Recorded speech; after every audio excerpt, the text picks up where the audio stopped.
Whether you thrived on the field or begged your parents to let you quit, many of us played a sport growing up. And that's still true for more than 55% of kids between the ages 12 and 17, according to the CDC. And while this rate of participation between boys and girls is almost equal, journalist Christine Yu noticed that studies on athlete performance often favors one gender. And as I talked more to athletes and researchers and experts in the field, I really realized how little we know about female physiology as a whole. And I really wanted to know why. It was so confusing to me because this wasn't very long ago. It was probably 2017, 2018 or something like that. Yu is an award-winning journalist and author of Up to Speed, the groundbreaking science of women athletes. Her book questions why there's a gap in the medical study of female athletes. Even though there's a lot of overlap in the health of men and women, Yu says factors such as the female menstrual cycle make a big difference in how women develop and function. For example, their body performance changes when there's an influx of hormones like estrogen and progesterone. Because of those fluctuating levels of hormones, there might be periods of time in which theoretically, you might be more primed to put on muscle if you're doing strength training. There might be periods of time, because estrogen always kind of also makes you kind of energetic in a way too, where you feel better when you're working out. There might be times where your body metabolizes carbohydrates or fat differently, and that could potentially affect, again, how you feel depending on the type of exercise that you're doing. Sound complicated? It is, which is why you couldn't believe the lack of data on women's bodies. And this issue isn't confined to just sports medicine.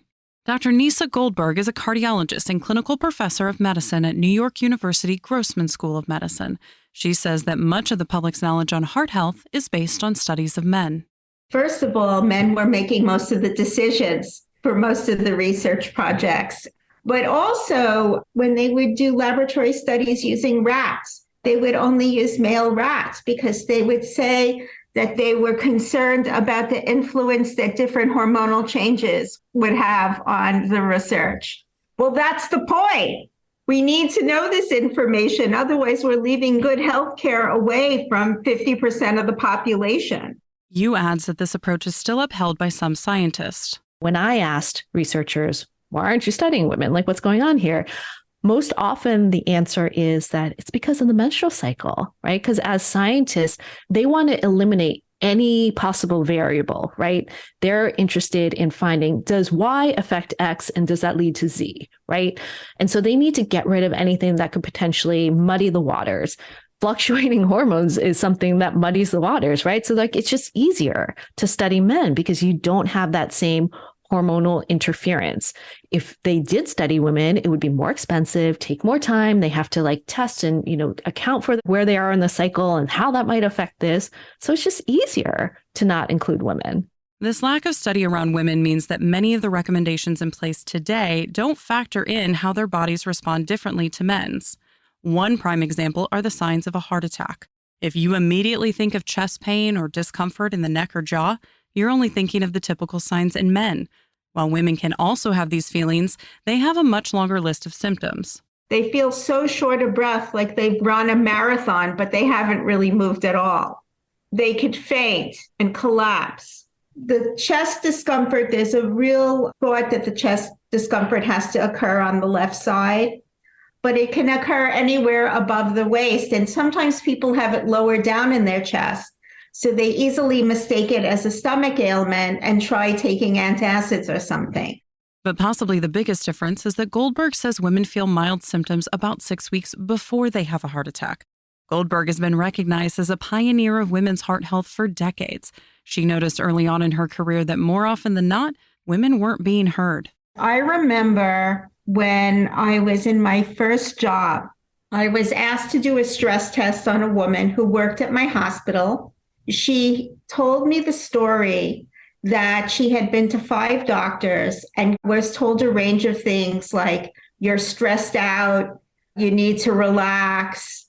One gave her a prescription for Valium, another one told her to go on vacation. And finally, one of my colleagues admitted her to the hospital where he found out she didn't have a heart attack and they wanted to get more information about her heart. So the doctors ordered a stress test, which monitors a patient's heart rate, rhythm, and blood pressure while walking on a treadmill. Goldberg ran the lab at the time and noticed that within the first couple minutes, her patient had tightness in her throat and the EKG data became abnormal. Goldberg immediately stopped the test and called the patient's doctor. I said to him, your patient just was on the treadmill for only a couple of minutes, and I think she has an obstruction to her arteries. And he said to me, wow, I don't think so. She's a woman. But Goldberg persisted. She knew the patient was a single mom with a high-stress job and a history of high blood pressure. And I said to him, I don't know, the test results are pretty objective. It's abnormal and she had symptoms. And then the nurse working with me said to the doctor, I'd like to speak with you, because she had been a nurse way longer than I was a cardiologist. And they had a conversation and he came out and he said, Nisa, I agree with you. She needs further testing. And she went on to have a coronary angiogram, and she had a 99% blockage in the artery that supplied the front part of her heart muscle. So she had coronary artery disease. She had heart disease. This is just one instance that pushed Goldberg to write her book, Women Are Not Small Men: Life-Saving Strategies for Preventing and Healing Heart Disease in Women. And though it debuted over 20 years ago, Goldberg says women still have to push to have their voices heard in medicine.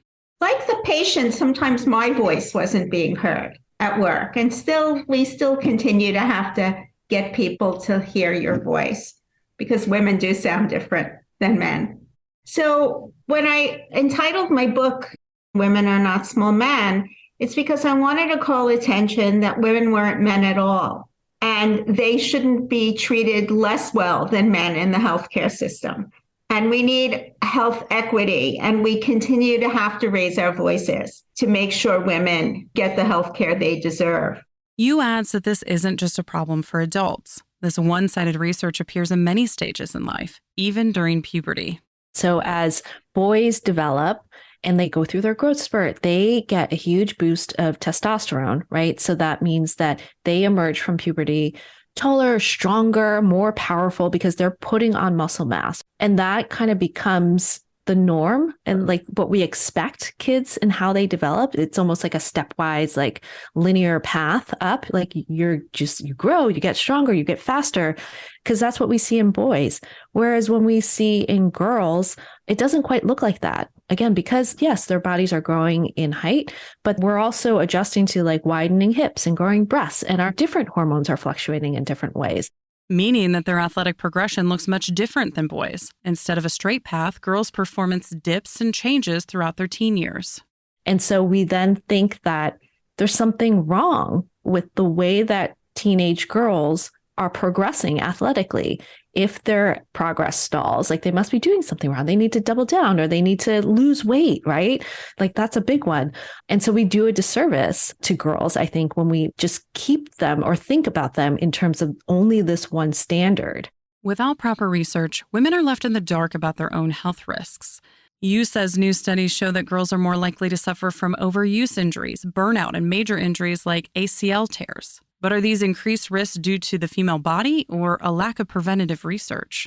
I think part of that is due to the fact that we don't understand girls' physiology really well.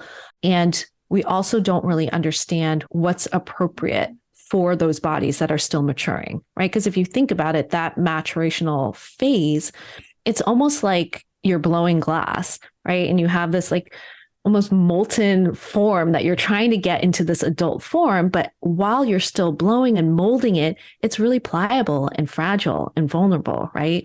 So that's the point in adolescence where we're also asking girls to take on more training, to do more complicated like tumbling passes and gymnastics, to dedicate themselves to sports. So we're almost like asking for it, right, in a way, and setting them up for failure in a way. Which Yu believes creates a narrative that the problem is with female bodies instead of the one-size-fits-all training and diet. The way that we think about injuries so much is, well, if men aren't getting injured and women are, then there must be something wrong with women, right? Like there must be something wrong with our bodies that make us more injury prone or puts us at greater risk. And 100%, right? There are those anatomical differences. There are those sex-based differences. There are things that may potentially make us more injury prone or like put us at greater risk. But what we haven't really considered is the actual environment around us in which we are actually functioning in. As more and more studies are coming out about female health, Goldberg says we're finally able to start customizing healthcare to women's needs. It has to be a mindset in the healthcare system that first, no two patients are alike, and you can't assume that men and women are alike. It's not just about high cholesterol, diabetes, cigarette smoking, lack of exercise, and obesity. In women, we've learned that risk factors that occur during pregnancy, such as preeclampsia, preterm birth, hypertension during pregnancy, or even gestational diabetes can influence that woman's risk for heart disease later on in life. She believes healthcare needs to broaden its scope to risk factors, even outside of heart health. That will drive women to their doctors so that they can stay ahead of the threats and diseases. Goldberg says she's recently seen a greater effort being made to include women in research, but it's been a slow process to get to this point, and the work isn't done. It's really interesting. I was at a medical conference recently, and they had a panel on women and heart disease. It's interesting that they kind of used a variation of the title of my book, and you can consider that flattering. But on the other hand, I found it disappointing that we're still talking about this. Even with this slow progress, female patients need to continue to educate and advocate for themselves to make sure they're being seen as an individual. Yu's book, Up to Speed, is available now. You can find more information about Christine Yu and Dr. Nisa Goldberg on our website, radiohealthjournal.org. Our writer-producer is Kristen Farah. Our executive producer is Amira Zaveri. I'm Elizabeth Westfield.